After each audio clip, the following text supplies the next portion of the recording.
রবিউল আউয়াল এমন একটা মাস যেই মাসে আল্লাহ রাব্বুল আলামিন এই পৃথিবীতে এমন একজন মহামানবকে পাঠিয়েছেন যিনি পুরো বিশ্বটাকে পরিবর্তন করেছেন এবং যিনি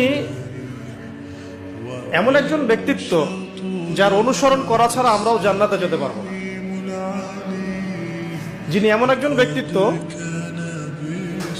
যিনি নিশ্চিত জান্নাতি জানার পরেও তাহাজ্জুদে দাঁড়িয়ে পা ফুলিয়ে ফেলতেন, যাকে আল্লাহ রাব্বুল আলামিন দোয়া কবুল হবে সার্টিফিকেট দিয়েছেন, তিনি সেই দোয়াটাকে স্টপ রেখেছেন। কিয়ামতের মাঠে তিনি এই দোয়াটা করবেন আমাদের জন্য। এই মাসে সেই মহামানবকে এই পৃথিবীতে পাঠানো হয়েছে।